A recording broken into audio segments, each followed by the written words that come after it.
aku wis kesel, Mas. Itu apa ya? Orang.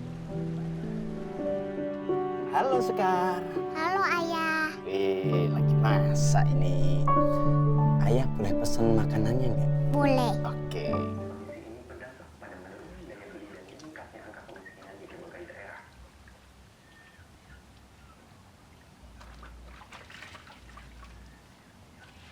Berdasarkan riset sosial ekonomi terbaru, sekitar 38% Boneka boleh beli nggak? Boleh. kondisi rentan kehilangan pekerjaan.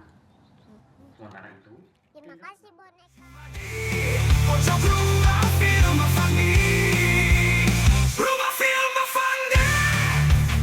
Rumah film Avandi. Hai Sobat RFA, balik lagi di Pojok RFA. Oke, di podcast kali ini kita akan membahas satu film yang sangat menyentuh hati tentunya. Judul filmnya Menanti Niscaya ya Pak? Niscaya. Niscaya.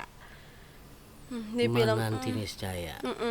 Dan tentunya aku nggak sendiri, aku bersama Kang AR. Say hi dulu dong, say hi. Hai. Hai, lagi sibuk ini aduh. Kang AR-nya lagi sibuk guys. Ini tanggal 15 Januari ya. Iya.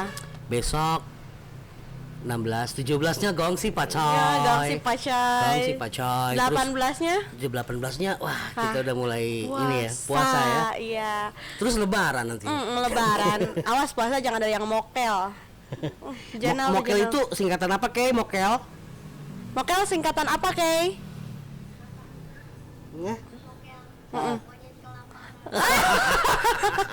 Monyet kelaparan katanya. Monyet kelaparan. Berarti nanti kalau bulan puasa yang kelaparan monyet.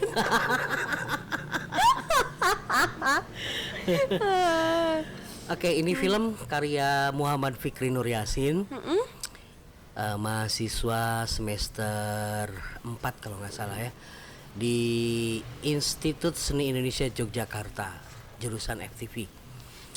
Dan kita dapat kiriman film ini, sekaligus juga bakal di screeningkan nanti. Iya. Ini di Erion Space kalau tidak salah, bakal di screeningkan. Apakah akan lulus korelasi atau tidak, kita nunggu nanti dari kurator ya. Yang jelas film ini menarik kalau menurut saya, karena bercerita tentang keluarga. Iya, keluarga. Dan gender juga sih, Pak. Gender juga ya? Oh iya, kesetaraan benar-benar gender gender. juga, benar-benar. Apa ini kok tiba-tiba loncat? Terjatuh. Ah, ah. Ini film tuh nyentuh banget pas aku lihat filmnya juga. Oh, nyentuh banget ini film. Karena ya tentang cewek dan cowok juga kan yang apa ya? Sebuah tamparan realitas kalau Iya, menurut aku. benar, tamparan Sebuah realitas. tamparan realitas, karena kita mengenal selama ini pandangan umum masyarakat bahwa dalam sebuah keluarga itu kan Cowok yang kerja. cowok yang kerja, tapi di film ini digambarkan terbalik. Si cowoknya ini udah S1 ya, udah sarjana, Iya. tapi yang kerja adalah istrinya. Iya. Kayak gitu. Oke. Filmnya itu sangat nyentuh banget. Pas baru awal film itu mulai juga udah kerasa gitu kayak Iya, iya. wah ini berat nih. Iya. Lain daripada berani ya, cukup berani juga ya. Iya. Tapi emang relate, ada Iya, di dunia relate. nyatanya ada gitu. Dan banyak mungkin Banyak. ya, banyak. Bahkan di sinetron juga pernah diangkat kan? Iya, pernah. Di sinetron apa? Apa sih? Itu tuh Pak, sinetron apa? Aduh, lupa lagi. Yang istrinya kerja, yang suami-suaminya di rumah gosip. Indosiar juga ada, Pak. Apa ya, film Indosiar ya? pendek. Enggak tahu Oh, iya. judulnya panjang, suka panjang judulnya enggak ingat. Oh, itu mah bukan sinetron itu, Sinetron. ya. Dunia terbalik. Dunia terbalik. Nah, itu Bener dunia terbalik. Tapi ini lebih getir. Lebih kerasa gitu. Kalau dunia terbalik kan dikemasnya secara lucu ya. Secara lucu dan satir. imut. Tapi ini satir dan getir. Ada pahit-pahitnya gitu. Ada pahit-pahitnya. Si siapa?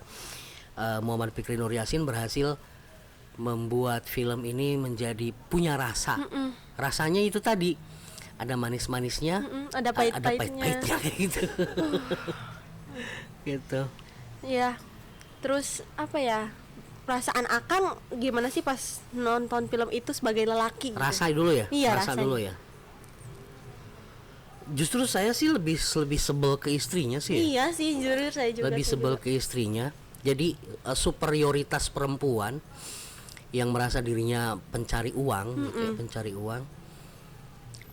Jadi dia merasa lebih tinggi tapi tidak digambarkan juga lebih tinggi, tapi ada power yang Lebih lah. lebih, dan dia menunjukkan powernya ketika adegan mati lampu. Nah, iya. Pada saat makan kemudian tiba-tiba mati lampu, si cowoknya nggak bisa ngapa-ngapain, tapi di sini si siapa Maya ya? Iya, si Mayanya langsung berdiri, kemudian isi token.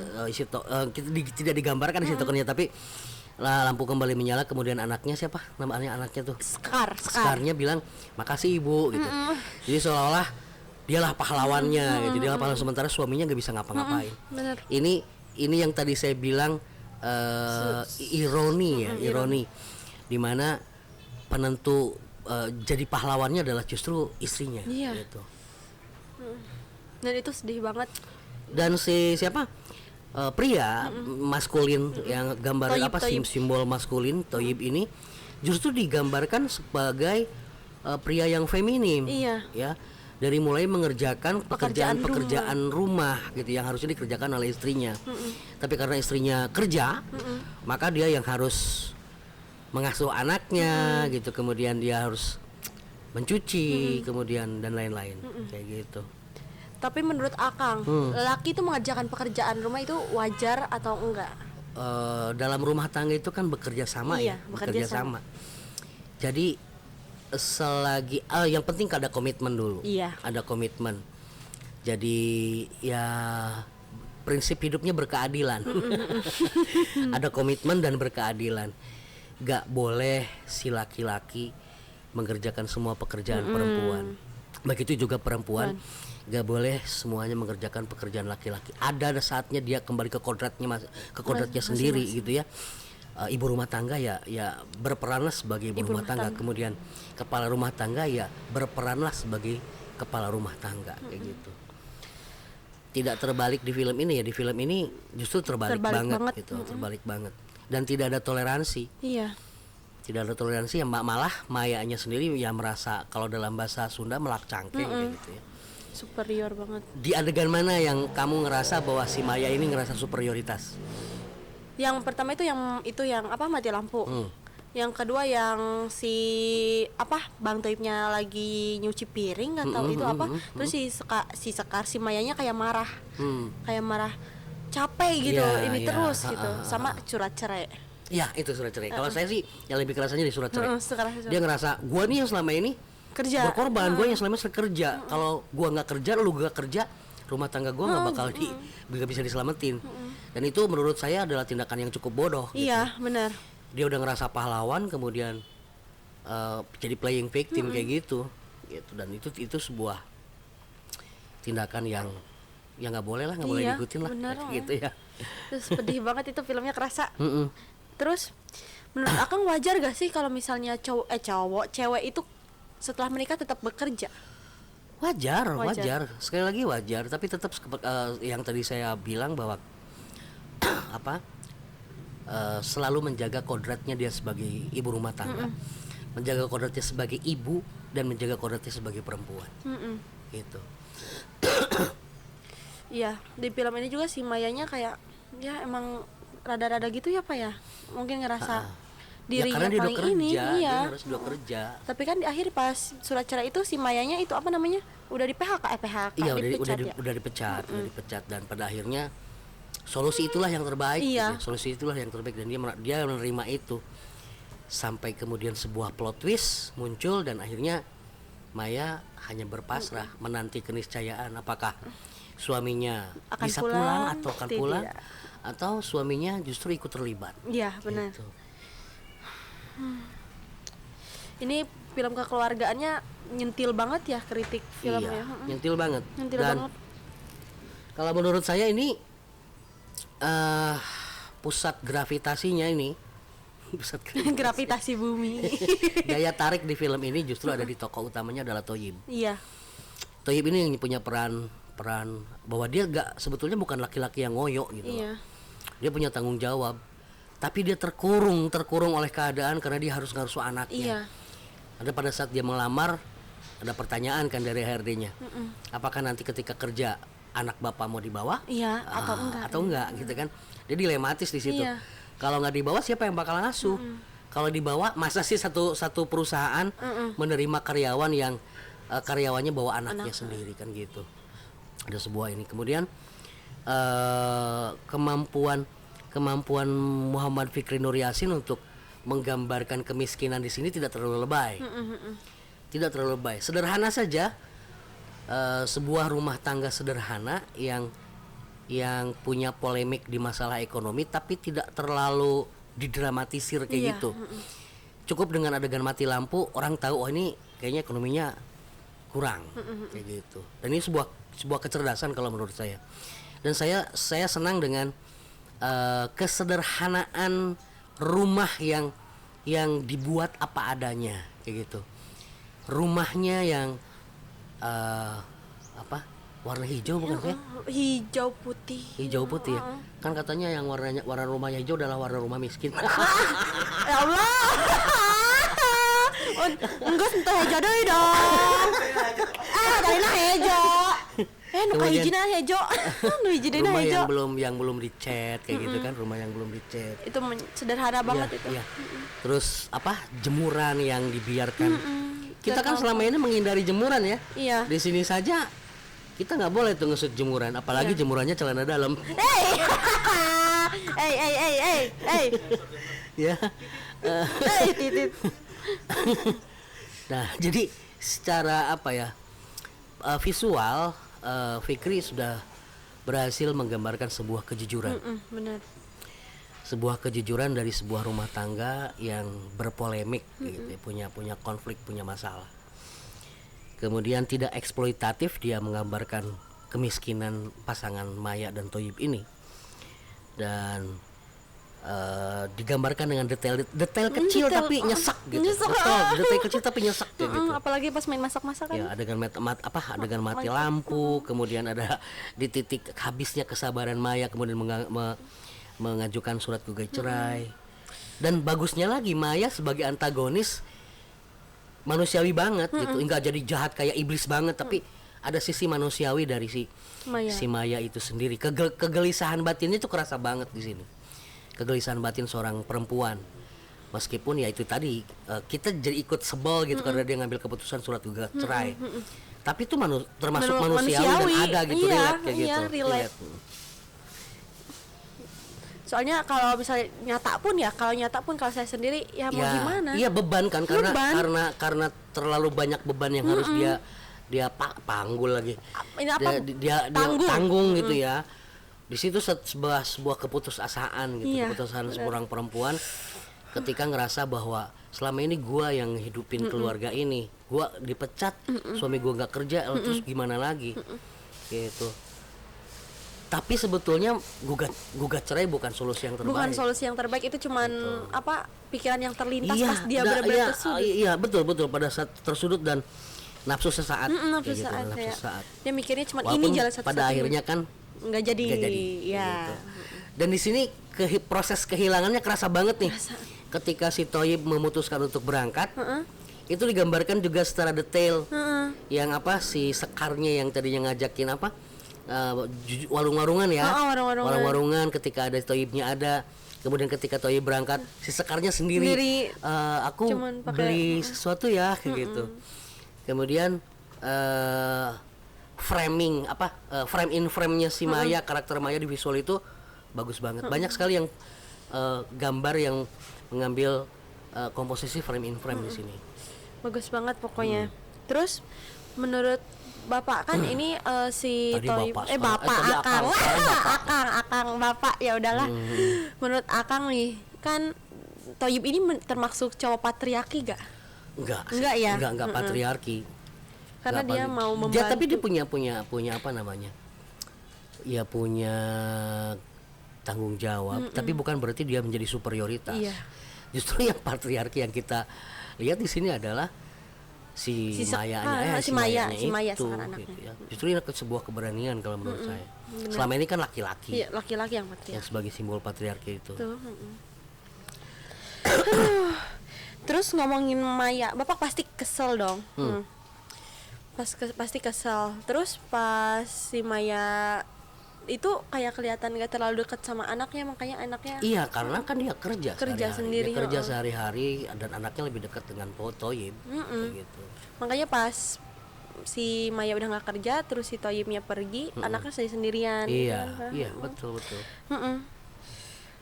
Dan ini juga kan berani ini ya, berani menyentil kasus TKI ilegal. Iya, benar. Ya, perdagangan manusia. Perdagangan manusia. Kasus perdagangan manusia yang sebetulnya nih film bisa dibuat lebih Panjang. nggak lebih berani sebetulnya.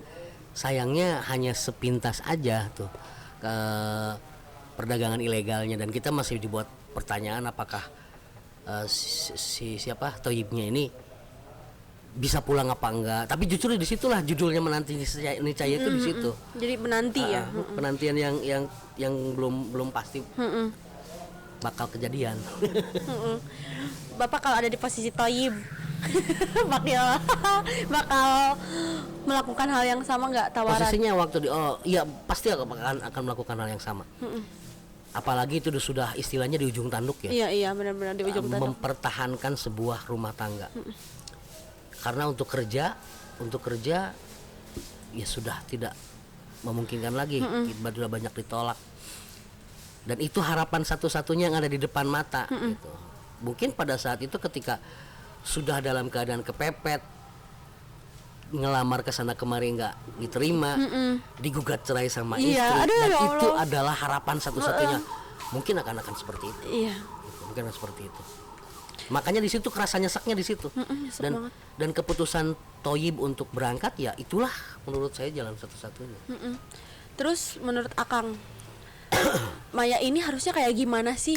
Gitu teh pas kan jangan gugat cerai harusnya Mama itu harus Ya gimana? harusnya ya dibicarakan baik-baik, cari solusi yang baik, dan apa namanya, saat itu juga kan sebetulnya si Toyib ini sudah punya istilahnya kartu truf ya, kartu truf yang bahwa dia juga lagi nginyak kerja dan dia bakal ikut kerja di TKI. Nah itu nanti mungkin bisa apa ya, bisa diskusi lah, Diskusi.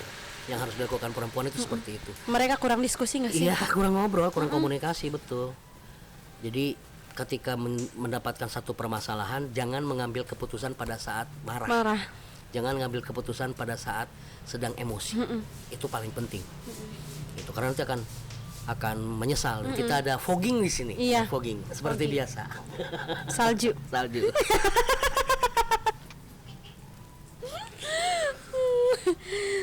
Toyib ini juga kan sarjana ya? Sarjana, ya. Saya punya quotes nih Apa-apa? dari adegan mati lampu. Apa-apa? Saya udah nulis quotesnya nih. Oke. Usaha keras saja tidak cukup ketika sistem sudah memutus arus listrik sebelum kita sempat menghabiskan suapan terakhir. Jeroen. Manggalah dikupas lah. Ya, dikupas aja sendiri. Saya sengaja bikin quotes. Usaha yang keras aja nggak cukup ketika sistem sudah memutus arus listrik sebelum kita sempat menghabiskan suapan terakhir. Jero. Sejero Palung Mariana. Ai.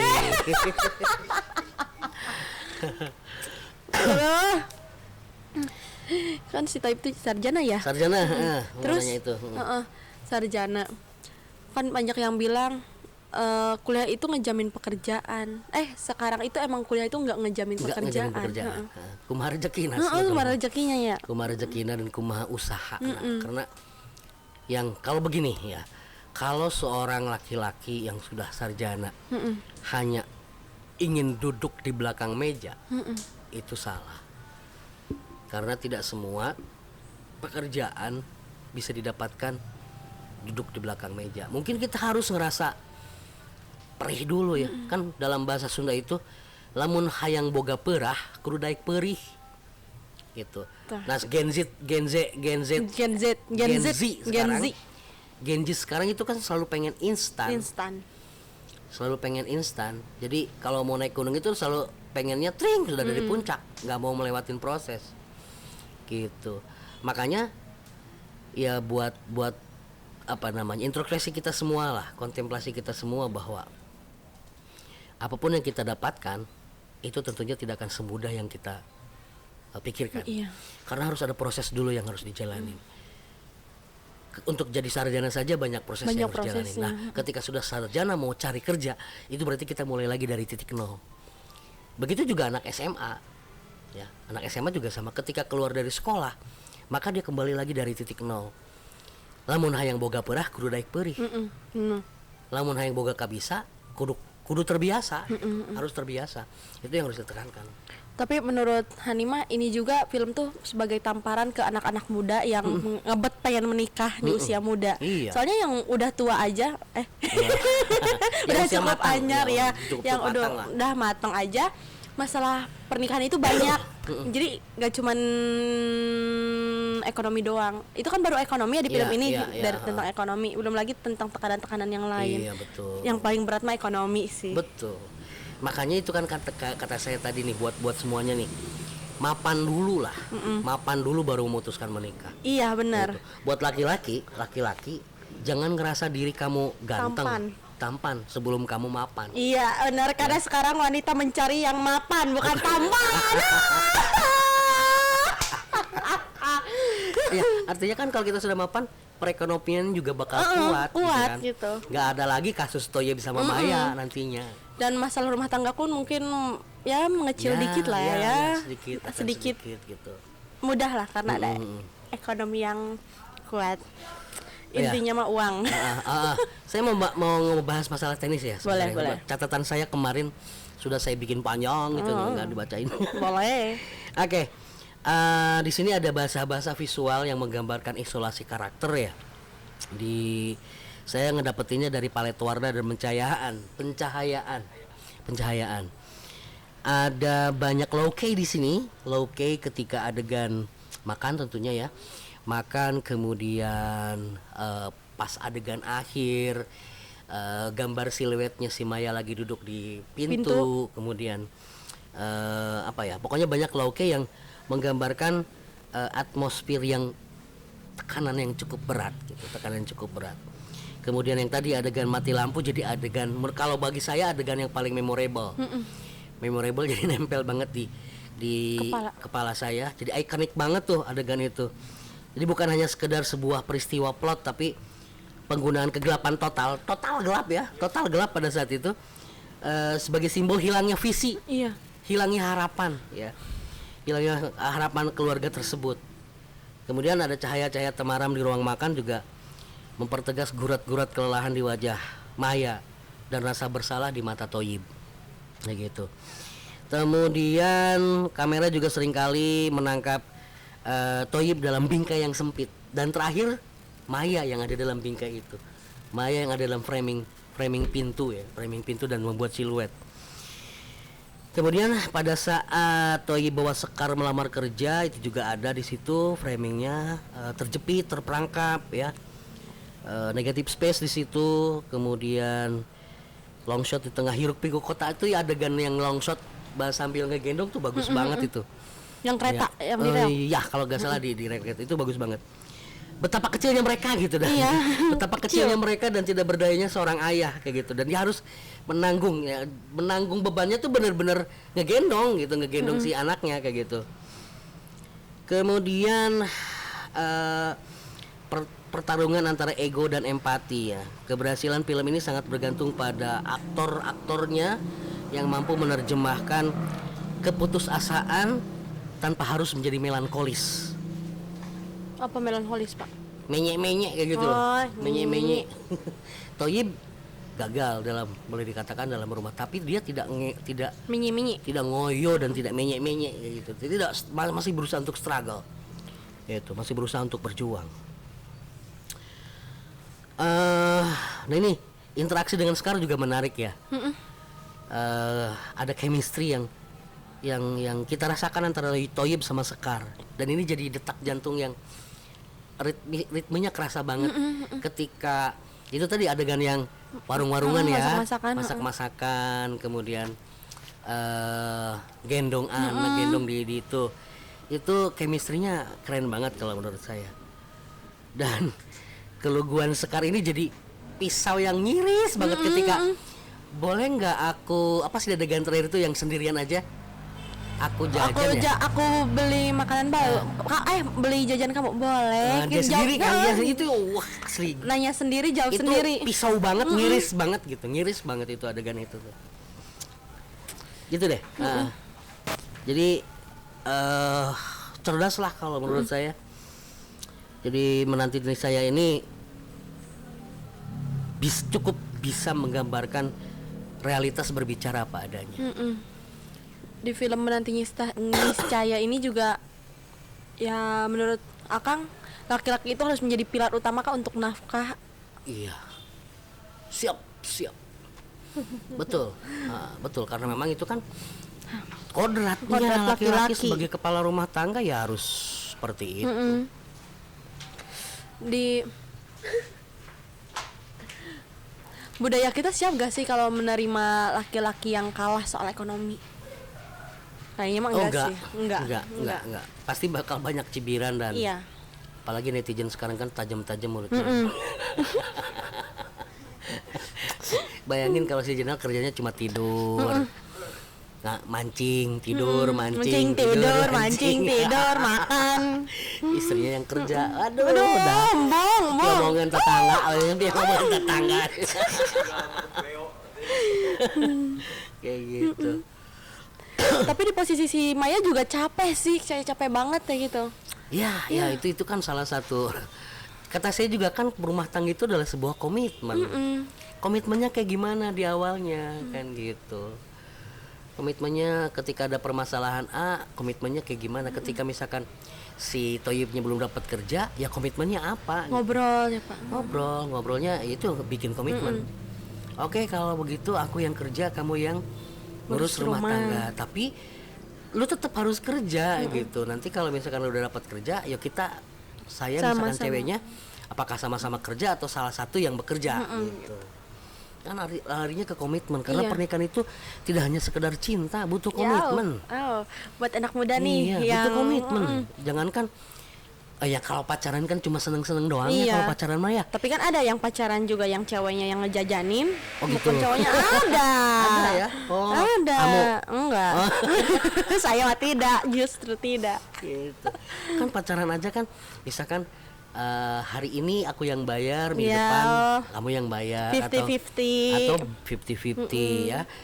Jajan habis 100, aku 50, kamu 50 gitu. Aduh, aku cumanya 30.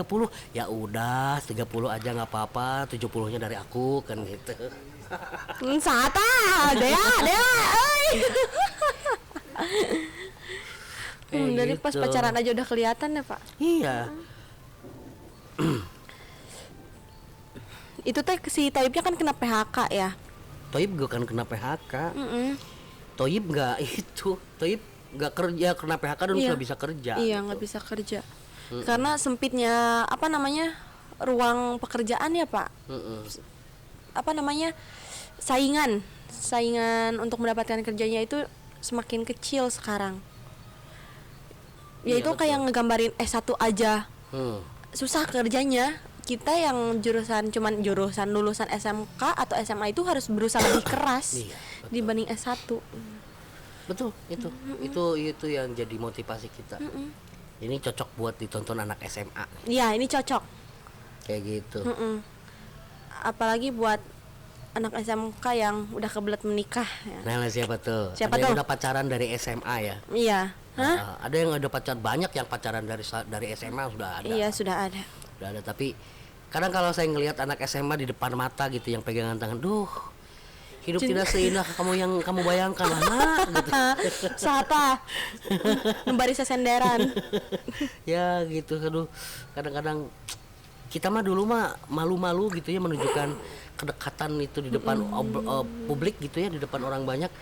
Sekarang mah aduh, di depan mata saya tuh kadang-kadang itu pegangan tangan, usap-usap kepala, kadang-kadang saya pengen muntah lihat Muntah Pak, mana plastik. kayak gitu. Bener. Yaudah, kita ngucapin sekali lagi makasih banget buat Fikri Nur Yasin, terus berkarya. Iya. Filmnya jujur banget. Dan Relatable. kalau kamu ngasih rating berapa? Aku kasih rating. Aku baru pertama kali ngerasain film sengena ini jujur ya, sengena ini tentang ya yang sering terjadi, aku kasih nilai 8,5 deh. 8,5 sama deh, saya juga sama 8,5. Keren banget, Keren banget, kena. Ditunggu karya-karya berikutnya ya. Dan film ini nanti insya Allah mudah-mudahan lolos kurasi Amin. di screening film Kuningan ya, yang akan dilaksanakan di Aerion Space Kuningan. Tanggalnya masih dirahasiakan, dan jelas di bulan puasa ini Iya. ada acara semacam ngabuburit lah di sana. Dan jangan lupa nanti datang ya, datang di Aerion Space sambil berburu takjil Oh, di iya. sana ya. Meskipun ya berburu takjilnya agak sedikit mewah dikit Iya. lah kalau di Kacekek. kayak gitu. Lu belakang layarnya kecekek eta teh. Kita ngucapin selamat menyambut ataupun selamat datang marhaban ya, Ramadan dan gongsi si pacoy pacoy. untuk yang merayakan tahun baru Cina ya, semoga rezekinya makin tambah. Amin. Dan kita juga kecipratan rezekinya Iya, ya. amin, Kecipratan ya Rabbal rezekinya. Kayaknya gitu aja deh. Han. Ya, oke. Terima kasih buat sobat RFA yang udah nonton podcast ini sampai akhir. Jangan lupa Subscribe, like, komen, kemudian follow juga Rumah Film Avandi IG-nya. Kemudian ini TikTok-nya. Terus kalau mau filmnya direview, Iya. linknya kirimin aja ke DM IG ya. Ya. Ke DM IG aja link filmnya, nanti kita akan bahas, kita akan kupas habis. Iya. Dan kita tidak menggurui atau tidak apa, kita sebagai penonton ya. Iya, sebagai penonton. Sebagai penonton, sebagai orang awam. Karena memang yang ngisi podcast RFA ini adalah orang-orang awam. Kayak gitu. Ya saya awam, Hani juga awam. Saya apa lagi? Gitu. Iya. Kalau di sana ada awan. Iya. Kalau di warung ada Wawan. Gebetan dia warung sebelah ya. Iya, Bapak.